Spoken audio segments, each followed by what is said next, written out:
Hi అండి. ఈ మధ్య కాలంలో భుజం నొప్పి వల్ల చేయి పైకి లేపలేకపోవడం, స్టిఫ్‌నెస్ మరియు పెయిన్ అనేది ఎక్కువగా ఉంటుంది.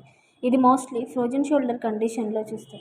ఫ్రోజన్ షోల్డర్ కండిషన్‌లో జాయింట్ క్యాప్సూల్ టైట్ అవ్వడం, పూర్ జాయింట్ మొబిలిటీ వల్ల pain and range of motion అనేది తగ్గుతుంది.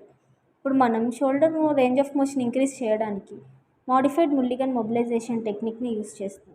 ఫస్ట్ పేషెంట్‌ని సిట్టింగ్ ఆర్ సుపైన్ పొజిషన్‌లో ఉంచాలి.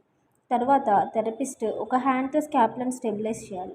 ఇంకో హ్యాండ్‌తో లేకపోతే బెల్ట్ ద్వారా పోస్టీరియర్ లేటరల్ ప్రెషర్ అనేది ఇవ్వాలి. తర్వాత గ్లైడ్ మెయింటైన్ చేస్తూ పేషెంట్‌ని షోల్డర్ ఫ్లెక్షన్ చేయమని చెప్పాలి. పేషెంట్ మూవ్‌మెంట్ అనేది పెయిన్ ఫ్రీగా ఉంటే 6-10 టైమ్స్ రిపీట్ చేయాల్సొస్తుంది. ఈ కండిషన్‌లో ముల్లిగన్ పోస్చర్ గ్లైడ్ యూజ్ చేయడం వల్ల జాయింట్ మూవ్‌మెంట్ అనేది ఇంప్రూవ్ అవుతుంది. తర్వాత గ్లైడ్ చేసిన తర్వాత ప్యాసివ్ స్ట్రెచెస్, స్లీపర్ స్ట్రెచ్ లేకపోతే బ్యాండ్ ఎక్సర్సైజెస్ లాంటివి ఇవ్వాలి. ఇలాంటి లేటెస్ట్ టెక్నిక్స్ అండ్ ట్రీట్మెంట్ కావాలంటే మా ఛానల్ని